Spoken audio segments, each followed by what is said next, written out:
Arya Santos stared at the imposing figure across the mahogany desk. Nathaniel Blackwood's steel-gray eyes revealed nothing as he slid the contract toward her. $7,243,000, he stated flatly.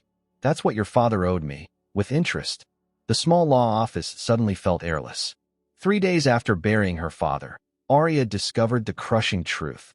Victor Santos, respected music teacher and her only family, had secretly borrowed millions from the most ruthless real estate tycoon in Connecticut. This is impossible, Arya managed, fighting to keep her voice steady. We lived paycheck to paycheck. Thomas Reynolds, Blackwood's attorney, adjusted his glasses. Your father used everything as collateral. The house, the studio, and... He hesitated. Documents in your name, Miss Santos. What do you mean, in my name? Margaret Chun, her father's lawyer, intervened. He listed you as guarantor. He had no right. You were underage when the first contracts were signed, but the recent ones. I have every legal right to seize the property immediately, Blackwood interrupted, checking his watch. I could also initiate proceedings that would affect any future earnings for approximately the next 20 years. Arya's chest tightened. The house, her childhood home, where she kept the few memories of her mother who died when she was 5. The grand piano her mother played. All gone. I have an alternative proposal. Blackwood's tone shifted slightly, capturing everyone's attention. I need a resident pianist for my business events. 3-year exclusive contract. You live on my property, play when requested. The debt will be considered settled at the end of that period. That's absurd, Margaret protested. Practically indentured servitude.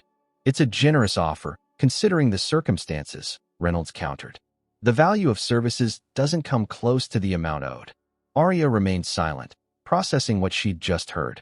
3 years of her life. Freedom traded for her mother's house. Why me? She finally asked, looking directly at Blackwood. You can hire any pianist. Something indecipherable crossed Nathaniel's face before his expression returned to its usual indifference. Let's say I appreciate your specific talent. Besides, the request was left by your father in a letter. His last wish, apparently. Arya searched his face for deception. Show me this letter. I'm afraid that's private. Private? You're asking me to sign away 3 years of my life based on a letter I can't see. Blackwood leaned forward. Miss Santos, make no mistake. You're not in a position to negotiate. The offer expires when I walk out that door. Margaret gripped Arya's arm. We need to discuss this privately.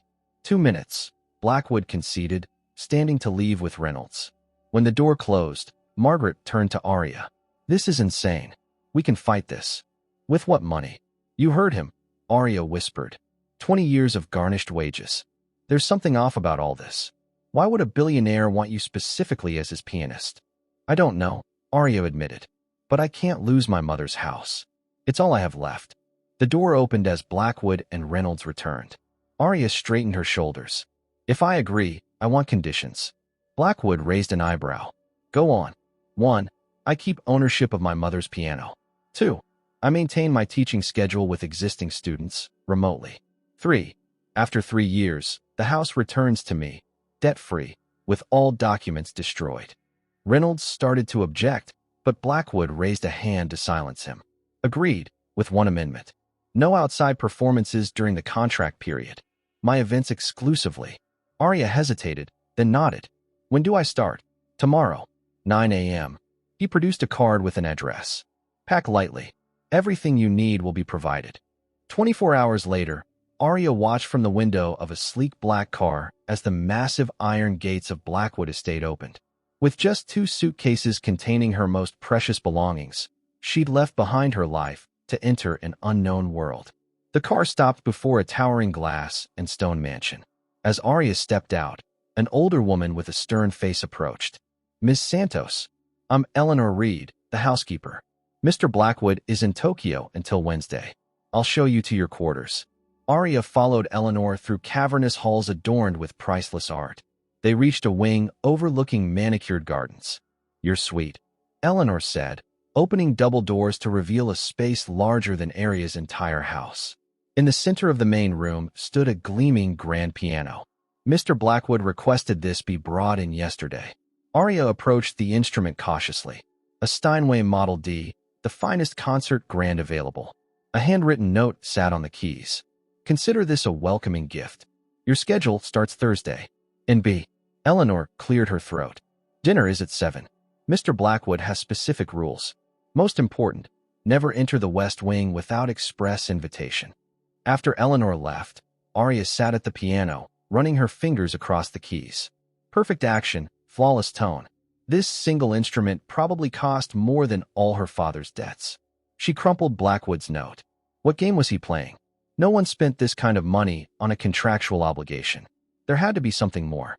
As darkness fell, Arya explored her luxurious prison. Through floor-to-ceiling windows, she could see Ravenswood's lights twinkling in the distance. So close to home, yet impossibly far. Her phone buzzed with a text from an unknown number. The piano is just the beginning. Careful what you agree to play. Some music awakens dangerous memories. See. Arya stared at the cryptic message as a chill ran down her spine. She wasn't just a pianist hired to play at parties. She was a pawn in a game whose rules she didn't understand, yet. Arya woke to sunlight streaming through floor-to-ceiling windows. For a moment, she forgot where she was until her eyes landed on the concert grand piano across the room. Reality crashed back. This wasn't a nightmare. She had sold herself to Nathaniel Blackwood. A soft knock interrupted her thoughts. Eleanor entered carrying a silver tray. Breakfast, Miss Santos. And your schedule for the day. Arya took the envelope beside the coffee cup.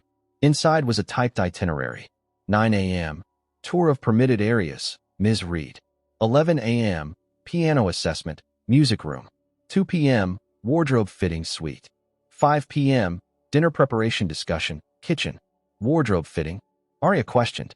Mr. Blackwood expects certain standards at his events. Your current attire won't suffice, Eleanor stated, eyeing Arya's worn jeans and sweater. We've arranged for suitable options. I didn't agree to be dressed like a doll. Eleanor's expression softened slightly. If I may offer advice, Miss Santos, choose your battles carefully. The clothing is merely practical. Save your strength for matters of true importance. The tour revealed a mansion that seemed more museum than home. 3 floors of perfect rooms where nothing felt lived in. A gym, pool, multiple lounges, a theater, and a massive library. Eleanor pointed out security cameras at strategic locations. For your safety, she explained, though the implication was clear. Arya was being watched. They reached a corridor with a heavy oak door at the end. The West Wing, Eleanor said. Mr. Blackwood's private quarters and offices. As mentioned, strictly off-limits. At precisely 11 o'clock, Eleanor led Arya to the music room. Unlike the mansion's cold modern aesthetic, this space felt warm with wood-paneled walls and perfect acoustics. This was designed by Mrs. Blackwood before her passing. Eleanor volunteered, the first personal information she'd shared. Mrs. Blackwood, Isabel. She died 5 years ago. Cancer. Before Arya could ask more, a tall man with wire-rimmed glasses entered. Miss Santos, I'm Julian Reeves, Mr. Blackwood's cultural director. I'll be assessing your capabilities today. For 2 hours, Julian pushed Arya through increasingly difficult pieces. Chopin, Liszt, Rachmaninoff. He showed no reaction to her playing, just made notes in a leather-bound journal. Your technique is adequate, he finally said. Your interpretation is unusual, especially with Debussy. Arya bristled. I've been playing since I was 4. Yes, Victor Santos' daughter. I'm aware of your pedigree, Julian responded, a strange edge to his voice. Learn these by Thursday. He handed her a folder of sheet music. Mr. Blackwood hosts a dinner for key investors. You'll provide background ambience, then a 20-minute showcase. What's your connection to my father? Arya asked directly. Julian stiffened. That's not relevant to your duties. He checked his watch. Your fitting is next. Good day, Miss Santos. That afternoon, Arya tried on evening gowns worth more than a year's rent at her old apartment. The stylist, Mina, chatted as she pinned hems. You're lucky. Most staff never see the main house, let alone live here. Last pianist lived above the garage. Why the difference? Arya asked. Mina shrugged. Not my business to ask. But between us, you look like someone. Someone important. Who? Mina glanced nervously at the door. Check the gallery on the 3rd floor. North hallway. Not technically off limits, but not on your tour either. After dinner preparations with Chef Laurent, who detailed Aria's dietary restrictions as if she were a prized racehorse. She slipped away to the third floor. The corridor Mina mentioned was dimly lit, lined with photographs. Aria scanned quickly until she froze before a large portrait. A woman sat at the very piano now in Aria's suite. Dark hair cascaded past her shoulders. Her fingers hovered over the keys, her smile secretive. Around her neck gleamed a medallion identical to the one Aria's father had given her, claiming it belonged to her mother. Isabel Blackwood, read the small plaque. Aria stepped closer, heart pounding. The resemblance was undeniable. The same high cheekbones, same almond-shaped eyes. They could be sisters. Remarkable likeness, isn't it? Aria whirled to find a man watching her from the shadows. Not Blackwood, but someone with the same air of wealth and entitlement. Mid-30s, with sharp features and calculating eyes. I'm Carson Thornhill, Nathaniel's partner. He stepped closer, studying her face. He didn't tell me how striking the resemblance would be. What resemblance? Aria asked, though she knew. Carson laughed. Playing innocent? Not very convincing. He circled her like a predator. What exactly did Victor tell you before he died? I don't know what you're talking about. No? Then why did you agree to Nathaniel's absurd arrangement? Carson touched the frame of Isabel's portrait. He's not a man who acts from charity or musical appreciation. Everything is calculated. What do you want? Aria demanded. Just curious about Nathaniel's new project. We've been friends since childhood. Few secrets between us. His smile didn't reach his eyes. Yet he failed to mention the real reason behind your presence here. A voice cut through the tension. Carson, unexpected visit. Nathaniel Blackwood stood at the corridor entrance, expression unreadable. Nate, returned early, I see. Carson's demeanor instantly changed to jovial. Just introducing myself to your new musician. Remarkable talent, I hear. Miss Santos hasn't been evaluated yet, Nathaniel replied coldly. And this area isn't part of her permitted access. My fault entirely, Carson said smoothly. I found her lost and offered a tour. Nathaniel's gaze shifted to Aria. Eleanor is looking for you. Something about final fitting adjustments. Clearly dismissed, Aria moved to leave, but Carson caught her arm. Thursday's dinner, I'll be there. Save a special piece for me. He pressed something into her palm before releasing her. In her suite, Aria uncurled her fingers. A small key with ornate detailing lay in her hand. Attached was a note. West Wing, third door. Midnight. Answers you seek. She looked toward her window, where Ravenswood's lights still beckoned in the distance. 3 years suddenly felt like an eternity. Her phone buzzed with a text from Margaret. Found something in Victor's papers. Call ASAP. But before she could dial, another message appeared from an unknown number. Don't trust Thornhill. Or Blackwood. They both want something only you can provide. Something worth more than $7 million. Midnight approached as Aria paced her suite, Carson's key burning in her palm. The rational part of her brain screamed it was a trap. Yet the photo of Isabel, wearing her mother's medallion, demanded answers. Her phone displayed 3 missed calls from Margaret.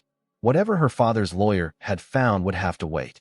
Tonight was about Isabel Blackwood and her inexplicable connection to Aria's past. At 11:55, she slipped into the hallway.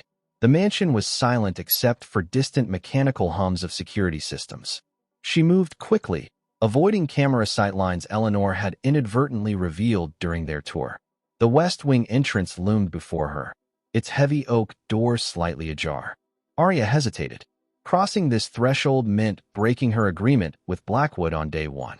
A soft sound from inside made the decision for her. Someone was already there. The corridor beyond was different from the rest of the house. Warmer, with vintage photographs lining the walls. Aria moved silently toward the third door, where light spilled from beneath. She inserted Carson's key, turned it soundlessly, and eased the door open. It wasn't Carson waiting inside. It was Nathaniel Blackwood. He sat at a desk, headphones on, eyes closed, fingers tapping in rhythm to music only he could hear. The room around him resembled a recording studio, with acoustic panels and state-of-the-art equipment. Aria started to retreat, but Nathaniel's eyes snapped open. Miss Santos. He removed the headphones. I expected you 30 minutes ago. Aria froze. You knew I'd come? Carson is nothing if not predictable. Nathaniel stood, pocketing something from his desk. He left you a key. I left the front door open. Human nature did the rest. This was a test. Call it an assessment of character. His expression remained unreadable. You're wondering about Isabel. It wasn't a question, but Arya nodded. Follow me. He led her into an adjoining room that took her breath away. A music sanctuary with instruments from every era, including a piano that made her Steinway look ordinary. A rare Bosendorfer Imperial with extended bass range. Isabel's collection, Nathaniel explained. No one's played that piano since she died. Why do I have her medallion? Arya asked directly. And why do we look alike? Nathaniel's composure slipped for a split second. You have her medallion? My father gave it to me when I was 12. Said it belonged to my mother. Nathaniel moved to a cabinet, unlocked it with a key from around his neck, and extracted a leather folder. Your father never told you about Isabel? He rarely spoke about my mother, let alone anyone else. Isabel wasn't your mother, Arya. Then who was she to me? Why do I look like her? That's a complicated story. Nathaniel removed a photograph from the folder. Isabel had a sister, Eliana. The picture showed two women, nearly identical except for their hair length. Both wore medallions. Twins, Arya whispered. Yes, Isabel and Eliana Vasquez. Before Isabel became a Blackwood. Arya's mind raced. Vasquez was my mother's maiden name. Eliana was your mother. Isabel, your aunt. The room seemed to tilt. My mother died when I was 5. Car accident. That's what Victor told you. Nathaniel's voice held an unfamiliar emotion. It wasn't true. You're lying. I have no reason to lie, Arya. Victor did. Why would my father lie about my mother's death? To protect you. Nathaniel replaced the photo in the folder. Your debt arrangement is a charade. I never loaned Victor money. Then why am I here? Because you're in danger. The same danger that forced your mother to disappear 18 years ago. Arya stepped back, overwhelmed. This is insane. Carson was right about one thing. I brought you here for reasons beyond music. Nathaniel closed the cabinet. Your father contacted me 3 months ago. He was dying and terrified for your safety. From what? Carson's family. The Thornhills. Your mother witnessed something the night she disappeared. Something involving Carson's father. Arya struggled to process this revelation. If this is true, why bring Carson here? Why let him near me? Keep your friends close, Nathaniel replied. And those who want to destroy you closer. What did my mother witness? I don't know details. Just that it was enough to make her abandon her 5-year-old daughter. Arya felt anger rising. And you expect me to believe this without proof? Your medallion is proof. It contains a microchip with information Isabel safeguarded. Information that could destroy the Thornhill family. Then why hasn't Carson taken it from me? He doesn't know its significance. Only that you look like Isabel. Nathaniel checked his watch. We should return. Carson has people watching the house. I need to talk to Margaret. She found something in my father's papers. Not on any device in this house. All electronics here are compromised. By whom? Everyone. Nathaniel moved toward the door. The dinner Thursday is crucial. Carson is bringing his father, Lawrence Thornhill. For 18 years, they've believed the medallion lost with Eliana. Seeing it around your neck will provoke a reaction we can use. You're using me as bait. I'm fulfilling my promise to your father. And to Isabel. They reached Arya's suite in silence. At her door, Nathaniel hesitated. Isabel was more than my wife. She was my salvation. I couldn't save her. But I can honor her by protecting you. For the first time, Arya glimpsed genuine emotion in his eyes. Tomorrow, you'll attend rehearsal with Julian as scheduled. Reveal nothing of tonight's conversation. Trust no one in this house. Including you? The ghost of a smile touched his lips. Especially me. After he left, Arya sat at her piano, processing the night's revelations. Her mother, possibly alive. Isabel, her aunt. Nathaniel Blackwood, her unlikely protector against unknown threats. She removed the medallion from her jewelry box, examining it with new eyes. It appeared solid gold, with an intricate tree design. If it contained information dangerous enough to force her mother into hiding, it was either extremely valuable or deadly. Arya's phone lit up with another text from the unknown number. The music room. East wall. Behind Chopin's portrait. Find her diary. Truth lies in the pages he tried to burn. Arya barely slept. By dawn, she'd decided to investigate the portrait mentioned in the text. Between morning rehearsal and afternoon fittings, she slipped into the music room and located the Chopin portrait. a somber rendition of the composer at his piano. The frame appeared firmly attached to the wall, but when she pressed its lower edge, it swung outward on hidden hinges. Behind it lay a small alcove containing a leather-bound book. Footsteps in the hallway forced her to quickly pocket the diary and reset the portrait. Julian entered seconds later, narrowing his eyes at Aria's position. "Early for rehearsal, Miss Santos?" "Just familiarizing myself with the space." The rehearsal was grueling. Julian focused on a Debussy piece that Aria had mastered years ago, yet he found endless faults in her interpretation. No, he interrupted again. "Less emotion, more precision. Mr. Blackwood prefers technical perfection. Music without emotion isn't music," Aria countered. "It's machinery." Julian removed his glasses. "You sound exactly like her." "Like whom?" "Isabel." He replaced his glasses. "She argued for emotion over precision too. Look where that led her." "What do you mean?" Julian's expression closed. "Back to the beginning. And remember, tomorrow your background ambience, not the featured entertainment." Later, locked in her bathroom to avoid surveillance, Aria examined Isabel's diary.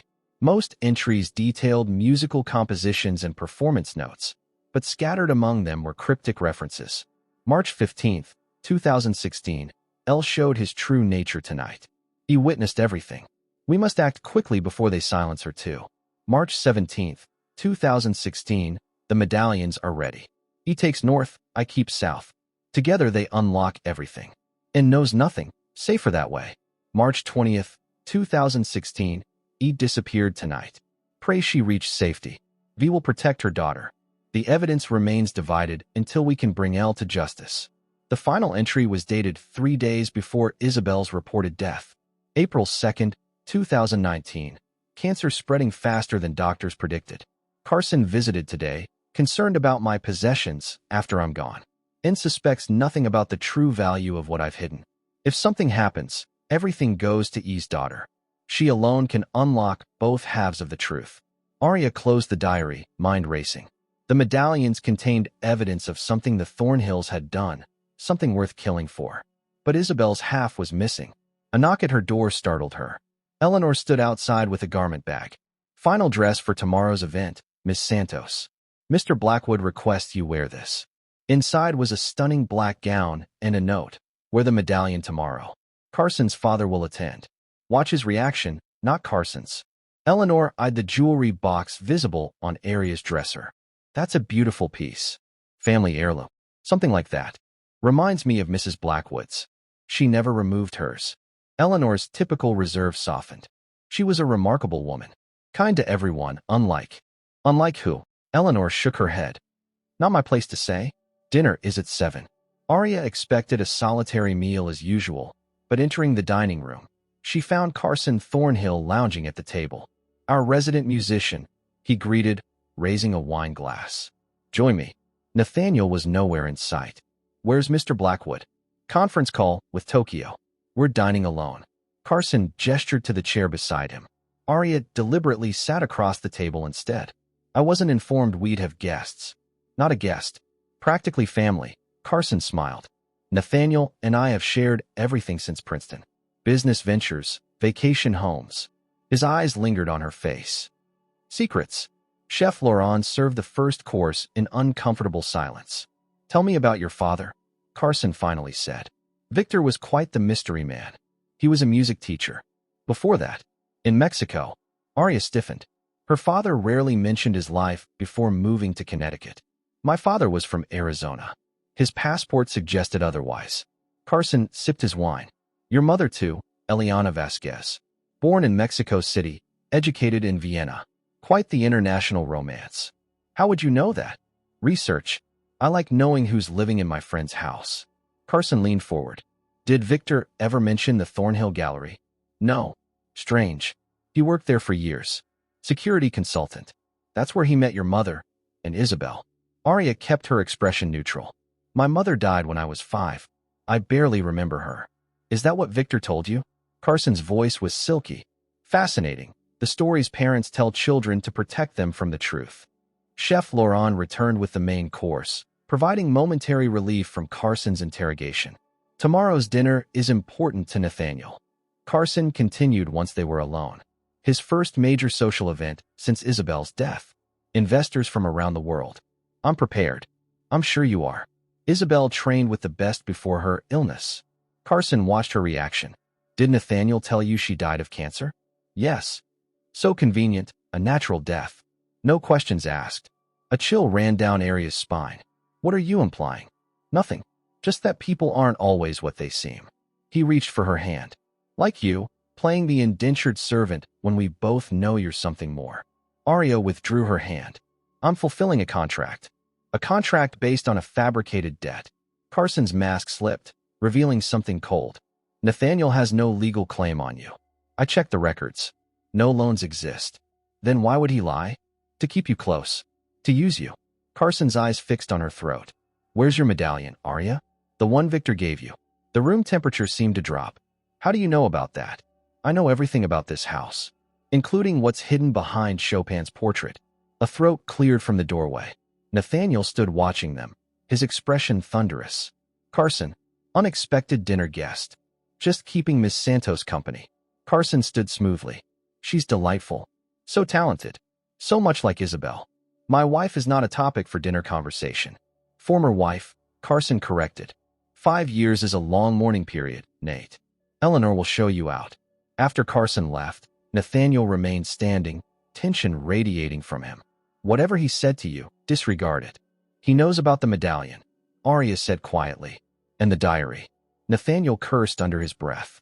Carson's surveillance is more extensive than I realized. He said there's no debt, that you have no legal claim on me. He's right. Then I'm free to leave? You'd be dead before reaching Ravenswood city limits. Nathaniel finally sat. Lawrence Thornhill arrives tomorrow. The medallion must be visible. Why? What evidence does it contain? I don't know exactly. Isabel never told me. She said ignorance was my protection. Against what? Nathaniel met her eyes directly. Lawrence Thornhill murdered 3 people 18 years ago. Your mother witnessed it. The medallions contain proof. Aria's phone buzzed with a text. An unknown number, different from previous messages. Medallion worthless without the key. Isabel hid it where only music can reveal it. Tomorrow night, play Claire de Lune during dinner. Watch Lawrence Thornhill's hands, not his face. He plays with his ring when nervous. It belonged to his first victim. The night of Blackwood's investor dinner arrived with an unexpected atmospheric counterpart. Hurricane Eliza, originally predicted to stay offshore, suddenly changed course toward Connecticut. By afternoon, dark clouds smothered the sky as wind whipped through Ravenswood's trees. We're continuing as planned, Julian informed Aria during final sound check. Mr. Blackwood's guests are already en route. Most will stay overnight due to weather conditions. Aria nodded. Attention split between her sheet music and the approaching storm. The perfect backdrop for confronting a murderer. She'd spent the night analyzing the diary and messages, trying to separate truth from manipulation. If Nathaniel was right, Lawrence Thornhill killed 3 people. If Carson was right, Nathaniel might have killed Isabel. Both men wanted her medallion, yet neither had simply taken it by force. At 6, Aria dressed in the black gown Nathaniel provided. The design was elegant but strategic, a sweetheart neckline that would display her medallion prominently. As she fastened the chain, the gold felt heavier than before. Guests began arriving at 7, wealthy investors escaping the worsening storm. Aria played subtle classical pieces as they entered, watching each face. At 8, Carson arrived with an older man whose distinguished appearance belied Nathaniel's accusations. Lawrence Thornhill moved with confidence, greeting longtime associates while Carson introduced him to newer investors. Nathaniel appeared minutes later, the perfect host. Only Aria noticed the tension in his shoulders when he shook Lawrence's hand. During dinner, Aria played softly in the background, deliberately avoiding Debussy. Lawrence never glanced her way, focused on charming the investors around him. Carson, however, watched her constantly. At precisely 9, she transitioned into Claire de Lune. The effect was immediate. Lawrence's hand froze mid-gesture, his head turning slightly toward the music. His right hand moved to a large gold signet ring, spinning it unconsciously. Across the room, Nathaniel's eyes narrowed. He'd noticed too. The dinner proceeded into presentations about Blackwood Enterprises' latest ventures. Aria continued playing. observing the subtle interplay between Nathaniel and the Thornhills. Lawrence kept touching his ring during particular financial projections, while Carson maneuvered through the crowd, whispering to key investors. As the formal presentations concluded, the storm intensified. Rain lashed against windows while thunder rattled the foundation. Eleanor approached Arya with a message. Mr. Blackwood requests the Debussy piece from rehearsal for the closing performance. Arya moved to the main piano in the center of the room. All conversations stopped as she began to play. The piece Julian had drilled her on wasn't the standard Debussy interpretation. It contained subtle variations, almost like a code embedded in music. Lawrence Thornhill's face remained impassive, but his hands betrayed him. The signet ring spun faster. As she played the final notes, the mansion plunged into darkness. Emergency generators kicked in seconds later, but the main power was gone. Ladies and gentlemen, Nathaniel addressed the startled crowd. It appears Hurricane Eliza has made her presence known. All guest rooms are prepared for those staying overnight. For safety, I must ask everyone to remain at the estate until morning. The party disbanded into smaller groups. Arya was closing the piano when Carson appeared beside her. Magnificent performance. Isabel would be proud. Thank you. My father was particularly moved. Carson's voice dropped lower, though he preferred when Isabel played it. Same arrangement, different purpose. I don't understand. No. Carson smiled thinly. Odd choice, that specific variation. One might almost think it was a message. Before she could respond, Julian interrupted. Miss Santos, you're needed in the East Library. Mr. Blackwood has requested a smaller performance for select guests. The East Library contained only Nathaniel and Lawrence Thornhill when she arrived. No other guests were present. Ms. Santos, Lawrence greeted her, remarkable talent. You remind me of someone I knew years ago. Isabel Blackwood, Arya replied, watching his reaction. Lawrence's expression didn't change, but his hand moved to his ring. You knew my daughter-in-law? Not personally. Then perhaps you knew her sister? You bear a striking resemblance. The room's tension thickened. Nathaniel remained silent, letting the exchange unfold. I'm told my mother died when I was 5, Arya said carefully. How tragic. Lawrence stepped closer, examining her face. And the medallion you're wearing? Family heirloom. A gift from my father. May I? He reached toward it without waiting for permission. Arya stepped back. It's very personal to me. Of course. Lawrence withdrew his hand. Carson mentioned you're here under an unusual arrangement. Debt repayment. Something like that. I could help resolve that situation. The Thornhill Foundation often assists artists of your caliber. That's very generous. We could discuss terms. Perhaps over breakfast tomorrow? Nathaniel finally spoke. Arya's contract is with Blackwood Enterprises exclusively. Contracts can be bought out, Nathaniel. You taught me that. Lawrence turned back to Arya. Consider my offer. Carson will provide details. After Lawrence left, Nathaniel locked the door. He recognized you. And the medallion. He's not what I expected, Arya admitted. He seems so normal. Most monsters do. Nathaniel moved to a cabinet and retrieved a bottle of scotch. The hurricane is a complication. Everyone's trapped here tonight, including Lawrence. That text about his ring, was it from you? No. Nathaniel poured 2 glasses.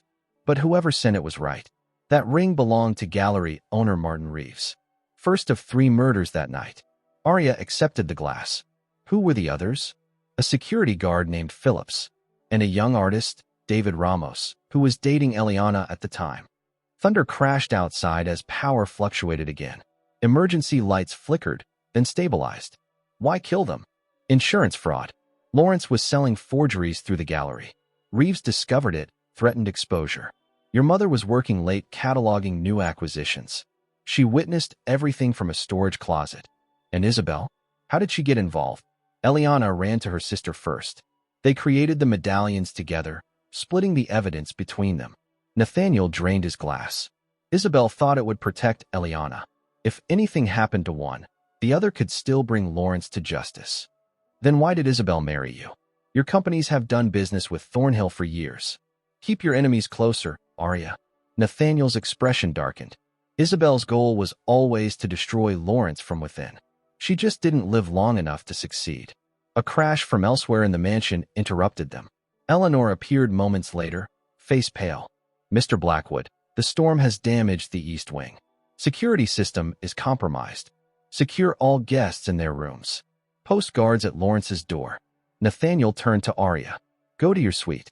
Lock the door. Don't open it for anyone but me. In her room, Arya placed the medallion under bright light, examining it for any sign of a hidden compartment. Finding nothing, she opened Isabel's diary again, searching for clues. A new text arrived, piano room. Now, Isabel's hiding place revealed during power loss only. I can show you everything. Arya hesitated, suspicion warring with curiosity. The signature line convinced her. Your mother is alive in Vienna. I've been protecting her since the night she fled. Come alone or Lawrence will know where to find her. E.R.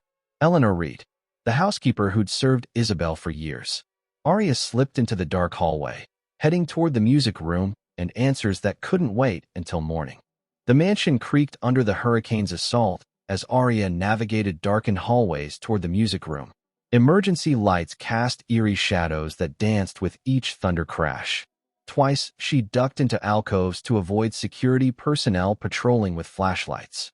The music room door stood slightly ajar, a thin light flickering from within. Arya hesitated, suddenly aware of how perfectly she'd been maneuvered. Everyone wanted something from her: Nathaniel, Carson, Lawrence, and now apparently Eleanor. Each claimed to protect her while pursuing their own agenda. She clutched her medallion, its weight a reminder of everything at stake. If her mother truly lived in Vienna, had been alive all these years. Arya pushed the door open. The room was illuminated by a single battery-powered lamp on the piano. Not Eleanor, but Julian Reeves stood beside it, his wire-rimmed glasses reflecting the weak light.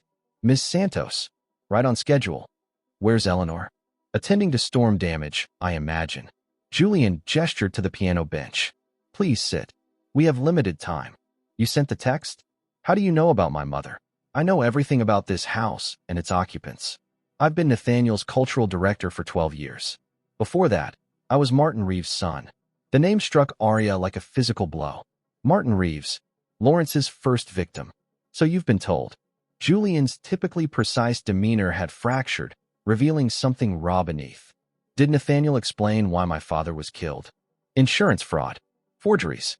Julian laughed bitterly. A convenient explanation. The truth is far more damaging to the Blackwood name. What truth? My father and Isabel were lovers. Lawrence discovered their affair and eliminated the competition for his son. Carson had been obsessed with Isabel since university. That doesn't explain the security guard. Or David Ramos. Collateral damage. Wrong place, wrong time. Julian removed a small device from his pocket. Your medallion contains half the evidence. Isabel's half remained hidden until tonight. He aimed the device at the Bosendorfer piano. Under ultraviolet light, previously invisible markings glowed on its surface. Isabel coded everything in music. Keys activate during specific sequences, like the Debussy variation you played tonight. That's why Lawrence reacted. He recognized it as Isabel's creation. Julian moved to the piano, pressing a sequence of keys without producing sound. The power outage had disabled the electric components. A small compartment opened in the piano's frame, revealing a second medallion identical to Arya's except for its engraving, south instead of north. Isabel's half, Julian confirmed. She trusted me to protect it after her death. What's the evidence they contain? Not what. Who? Julian held up the medallion. DNA evidence proving Lawrence Thornhill fathered Isabel's child, conceived through assault. The child Carson believes is his. Arya's mind raced to process this revelation. Isabel had a child? A daughter, hidden away after birth. Lawrence threatened to kill the baby if Isabel exposed him. She and your mother created these medallions as insurance. Proof of paternity that would destroy both Lawrence and Carson if revealed. Where is this child now? Julian studied her face. You really don't know, do you? After all Nathaniel's manipulations, he never told you the truth. What truth? You are Isabel's daughter, Arya. Not Eliana's. Victor was your biological father. Isabel's true love before Lawrence's attack. The room seemed to tilt around her. That's not possible. My father raised me. After Isabel gave you to him for protection, Victor and Eliana fled with you, creating the fiction that you were their child. Isabel stayed behind to gather evidence. eventually marrying Nathaniel for his resources and protection. If that's true, why would Nathaniel help raise his wife's illegitimate child? Because Nathaniel is sterile. Isabel's pregnancy gave him what he desperately wanted, the appearance of a legacy. Julian extended Isabel's medallion toward her. Take it. Combined with yours, it contains everything needed to destroy the Thornhills. As Arya reached for it, the door flew open. Carson stood in the entrance, clapping slowly. Bravo, Julian. Quite the performance. He stepped inside, followed by 2 security guards. Though your narrative requires significant corrections, Julian pocketed Isabel's medallion. How much did you hear? Enough to know you're still peddling Isabel's lies. Carson signaled the guards, who moved to flank Julian. The medallions contained fabricated evidence. Isabel was mentally unstable after losing her baby. A tragic miscarriage she blamed on my father.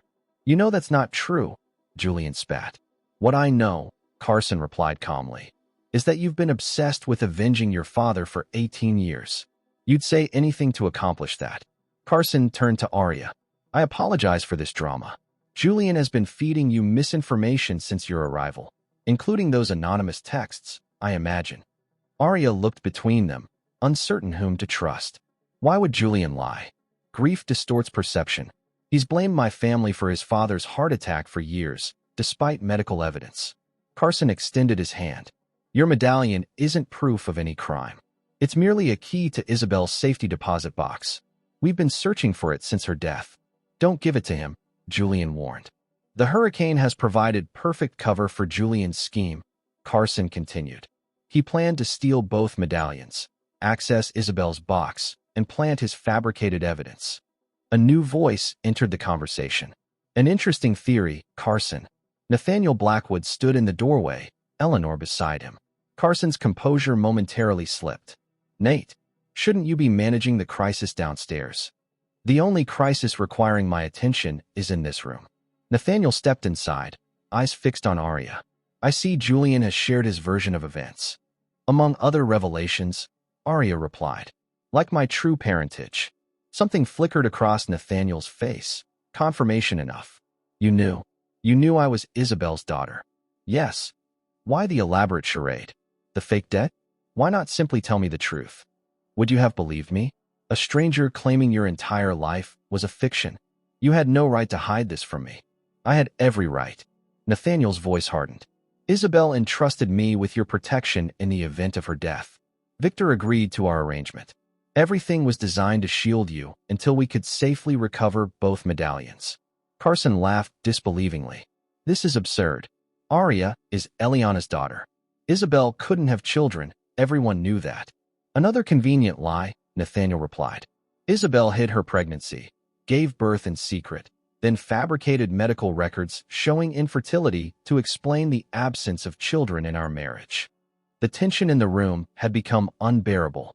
Arya clutched her medallion, its weight now representing a burden of truth she wasn't sure she wanted. I want proof. Not accusations, not theories. Actual proof of who I am.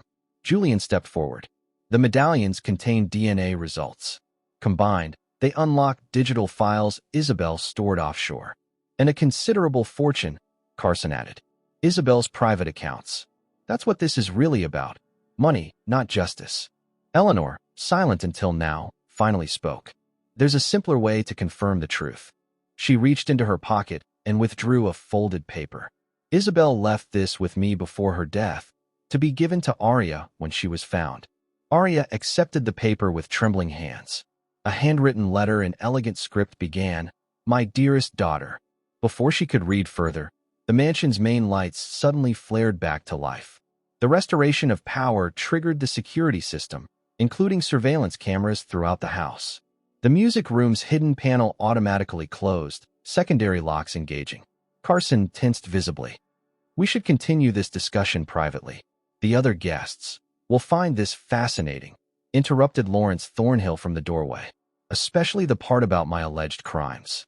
The elder Thornhill entered, followed by 2 men in dark suits. I heard the security alert and came to investigate. Imagine my surprise at finding this little gathering. His gaze fixed on Arya's medallion. At last, the missing piece. Father, I was just explaining, Silence, Carson. Lawrence's pleasant facade had vanished. You've bungled this situation from the beginning. He turned to Arya. That medallion rightfully belongs to the Thornhill family. Isabel stole it the night she left. Along with evidence of your crimes, Julian accused. There were no crimes, merely unfortunate accidents during a gallery renovation. Lawrence signaled his men. Ms. Santos will be coming with us for her own protection. This storm has created a dangerous situation. Nathaniel stepped between them. Arya isn't going anywhere. I'm afraid I must insist. Lawrence's hand moved to his jacket pocket. Unless you'd prefer I share certain information with your investors downstairs? About the Macau project's true financials, perhaps? Nathaniel's expression darkened. Always leveraging other people's secrets while protecting your own. It's called business, Nathaniel. You taught me that. The standoff was interrupted by a mechanical whine as hidden security shutters began lowering over the windows. Automatic protection against the hurricane's intensifying winds. In that moment of distraction, Julian lunged toward Arya, gripping her arm. We need to go? Now. Chaos erupted. Lawrence's men moved to intercept them while Carson attempted to grab Arya's medallion. Nathaniel shoved Lawrence back as Eleanor slipped something into Arya's free hand, a small key. West Wing, the housekeeper whispered. Panic room. Go. Arya broke free, rushing into the hallway as alarms began blaring throughout the mansion. Behind her, the confrontation had turned physical. She heard something shatter, followed by Julian's cry of pain. The letter from Isabel clutched in one hand, the mysterious key in the other. Arya ran toward the West Wing, toward answers that might finally separate truth from deception in the storm of lies surrounding her existence. Arya raced through corridors as emergency lights flashed in sync with blaring alarms. The hurricane's fury matched the chaos inside as she navigated toward the West Wing, Eleanor's key clutched tightly in her palm. Behind her, shouts echoed, Lawrence's men in pursuit. The West Wing entrance loomed ahead. She fumbled with the key, hands shaking as she unlocked the heavy door and slipped through, locking it behind her. It wouldn't hold Lawrence's men for long, but might buy precious minutes. She unfolded Isabel's letter as she moved deeper into forbidden territory. My dearest daughter, if you're reading this, I failed to survive long enough to tell you the truth myself. You were born of love, not violence, despite what others may claim. Victor Santos was your father, my first love before circumstances tore us apart. I gave you to him and Eliana to protect you from Lawrence Thornhill. The medallion you wear contains proof of your identity and Lawrence's crimes. Trust Nathaniel. He promised to find you if anything happened to me. Trust Eleanor, who has served as my eyes and ears. Trust no one else. The panic room contains everything you need. I'm sorry for the life you were denied. I loved you from the moment you existed. Forever your mother, Isabel. Tears blurred Arya's vision as she continued forward. For 23 years, she'd believed her mother dead. Now she confronted a different reality. She'd been protected through elaborate deception by people she never knew existed. Following Eleanor's instructions, Arya located the panic room, a reinforced door concealed behind a bookcase. Her medallion fit perfectly into a hidden slot, causing the door to slide open. Inside, screens displayed security feeds from throughout the mansion. Arya watched in horror as Lawrence's men subdued Julian in the music room. Nathaniel and Carson were locked in heated argument while Eleanor was nowhere to be seen. A computer terminal hummed in standby mode. Arya placed her medallion on the scanner beside it. The screen prompted for a second medallion, Isabel's half. Without it, she was at another dead end. The security feeds showed Lawrence's men breaking through the West Wing entrance. She had minutes at most. Frantically searching the room, Arya discovered a hidden cabinet. Inside lay a laptop, external drive, and manila envelope with her name handwritten on it. She grabbed everything and looked for escape options. The panic room had an emergency exit, a narrow passage leading to the garage. Arya quickly disabled the security cameras in that sector, then slipped into the passage. Minutes later, she emerged beside a row of vehicles. Keys hung on a nearby board, each labeled. She grabbed those marked Range Rover, the SUV most likely to handle storm conditions. As garage doors automatically opened, Arya gunned the engine through sheets of rain. The estate's gates had lost power, remaining partially open. just enough space to squeeze through with the Range Rover's mirrors folded. The road to Ravenswood was blocked by fallen trees. Arya diverted toward the highway, checking her phone. No signal. Cell towers were down across the region. She needed somewhere to examine Isabel's files. Somewhere Lawrence's connections couldn't reach. Margaret Chun, her father's attorney, lived in Hartford. That would be her destination. Highways were nearly deserted as the hurricane made landfall. Arya drove white-knuckled through blinding rain for nearly an hour before reaching Hartford's outskirts. She pulled over at a truck stop with generator power to check her location. Inside the bathroom, she examined the contents of Isabel's envelope. Passport, birth certificate, social security card, all identifying her as Arya Isabel Blackwood, born to Isabel Vasquez and Victor Santos, 23 years earlier. Documents her father had hidden from her entire life. Also included was a safe deposit box key and account information for First National Bank of Hartford. The truck stop television blared weather warnings. Hurricane Eliza had made the business district largely inaccessible. Margaret's downtown office was unreachable tonight. Arya returned to the Range Rover, continuing toward Hartford's residential districts. Rain began tapering as the hurricane's eye approached, providing temporary reprieve. Margaret's townhouse was dark when Arya arrived. Repeated knocking yielded no response. Arya tried calling again, still no signal. A neighbor emerged from the adjacent townhouse. Looking for Margaret? She's stuck in Boston. Flight canceled because of the hurricane. Arya needed shelter and privacy to access Isabel's files. Desperation pushed her to break protocol. She called a number she'd sworn never to use except in emergencies. The phone Victor had given her before his death connected despite network outages. Someone had kept the special line active. A gruff voice answered on the third ring. Santos' secure line. This is Arya Santos. I need help. Silence, then, authentication phrase. Moonlight reveals what darkness conceals. Location, Hartford, outside Margaret Chen's residence. Stay put. 15 minutes. 14 minutes later, a nondescript sedan pulled alongside the Range Rover. The driver, a middle-aged woman with steel-gray hair, assessed Arya critically. Lincoln Mercer sent me. I'm Catherine. Get in. Arya hesitated. How do I know? Victor set contingencies before his death. Lincoln monitors the secure line. I'm your extraction contact. Catherine opened her jacket, revealing a familiar medallion. Identical to Arya's, but with a different insignia.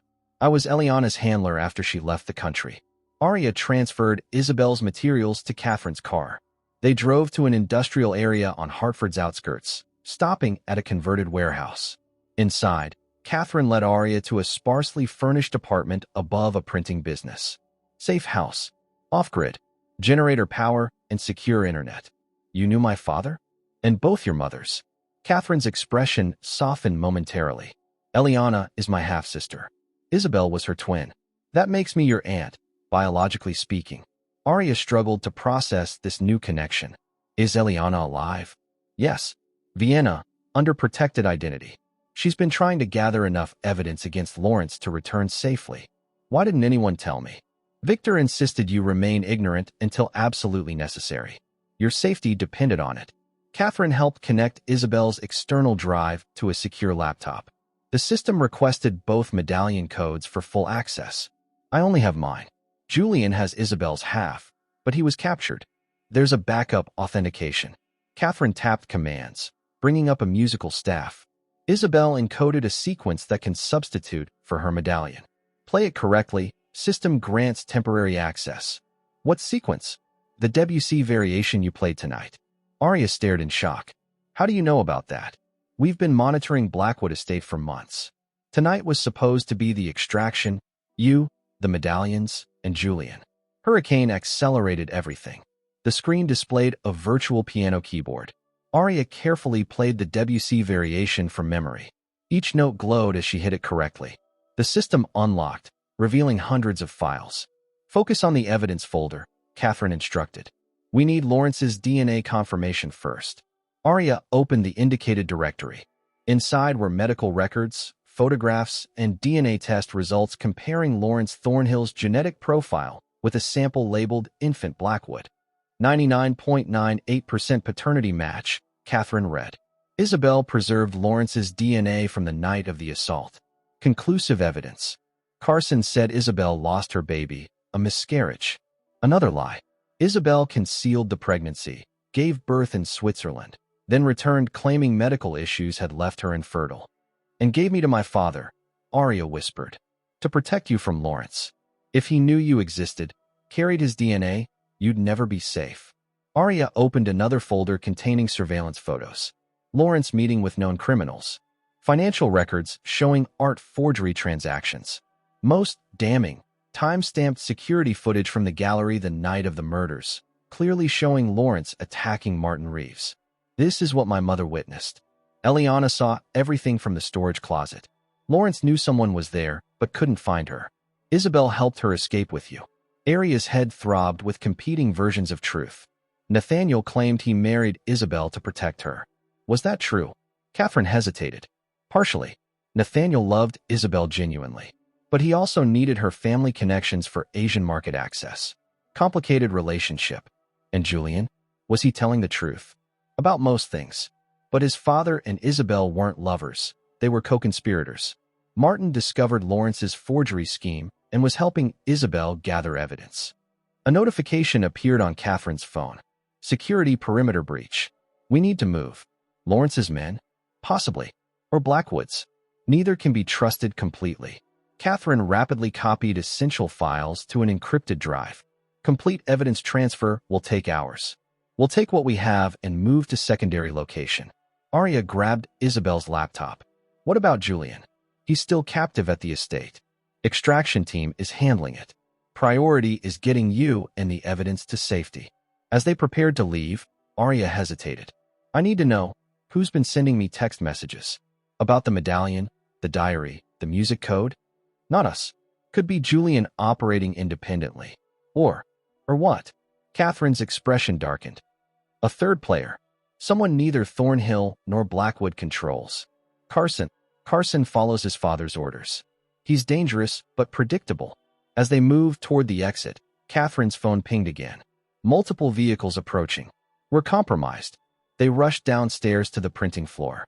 Catherine unlocked a hidden panel revealing a tunnel. Prohibition-era escape route. Leads to river access. Before Aria could enter, the warehouse door exploded inward. Armed men in tactical gear poured through the smoke. Catherine shoved the encrypted drive into Aria's hands. Go. Get to Lincoln Mercer in New York. Address in your father's emergency phone. Don't stop for anyone. What about you? I'll delay them.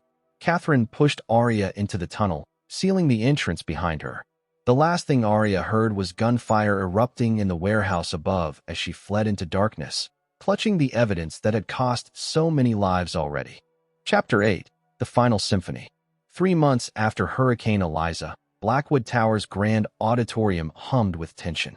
Carson Thornhill stood at the podium, confidently presenting the merger that would give his family control of both financial empires. With Nathaniel's health limitations, this transition ensures stability for all stakeholders, Carson announced, gesturing toward Nathaniel, who sat rigidly in the front row, new hearing aids visible in both ears. Lawrence Thornhill watched with predatory satisfaction from beside his son. The contract tablets circulated among board members, digital pens poised for signatures that would cement the Thornhill takeover. No one noticed Aria slip through the service entrance until her fingers struck the first notes of Isabel's Debussy variation on the grand piano in the corner. Heads turned. Carson faltered mid-sentence. What is this interruption? Lawrence demanded, rising from his seat. Nathaniel stood. Ladies and gentlemen, before signing anything, there's information you should consider. The auditorium screen descended as Aria completed the musical sequence. Julian Reeves, sporting a healing scar across his forehead, activated the presentation system from the back of the room. Financial records, forensic reports, and surveillance footage filled the screen, evidence of decades of fraud orchestrated by Lawrence Thornhill, including the gallery murders 18 years earlier. Fabrications. Lawrence sputtered as Carson lunged toward the control panel. I don't believe so, came a voice from the entrance as federal agents filed into the auditorium, led by Special Agent Diane Morgan. Lawrence and Carson Thornhill, you're under investigation for fraud, money laundering, and conspiracy. Lawrence's composed facade cracked. You have no proof connecting me to anything. Actually, we do, said a woman rising from her seat near Julian. Eliana Vasquez stepped forward, the resemblance to Aria unmistakable. I witnessed everything that night, Lawrence. As murmurs rippled through the shareholders, Aria placed both medallions on the conference table, plus DNA evidence proving you fathered Isabel's child through assault. Carson stared at the medallions, then at Aria, recognition dawning. You're the child? Impossible. Isabel gave birth in Switzerland, Aria confirmed. Then gave me to Victor and Eliana for protection. Lawrence lunged toward Aria with unexpected speed. You destroyed everything. Nathaniel intercepted him, but Lawrence produced a concealed pistol. Gasps filled the room as security scrambled to respond. Nobody moves. Lawrence pressed the gun against Nathaniel's temple. Call off your agents or watch Isabel's beloved husband die. Aria stepped forward slowly, medallions in hand. These are what you want. Take them and leave. Lawrence's eyes gleamed with manic triumph. Slide them over. Slowly. As Aria pushed the medallions across the polished table, she caught Nathaniel's eye. A nearly imperceptible nod passed between them. The instant Lawrence reached for the medallions, Aria struck a specific chord on the piano behind her. The perfect acoustics of the room amplified the notes to painful intensity for anyone wearing hearing aids calibrated to specific frequencies. Nathaniel had removed his moments earlier. Lawrence screamed, hands flying to his ears, the hearing aids he'd concealed for years betraying him at the crucial moment. Nathaniel twisted free as federal agents swarmed forward. In the chaos, Carson made a desperate break for the exit but collided with Julian, who delivered a precise strike that dropped him to the floor. That's for Isabel, Julian said coldly. As agents secured the Thornhills, applause erupted from the stunned shareholders, the dramatic takedown resolving any doubts about the evidence presented. Agent Morgan approached Aria. Your mother would be proud. Both of them. 6 months later, sunlight bathed Isabel's Swiss chalet as Aria finished packing her mother's compositions. The 6 months of solitude had given her time to process her true identity and legacy. A knock interrupted her thoughts. Nathaniel stood in the doorway, more relaxed than she'd ever seen him. The foundation paperwork is complete, he said.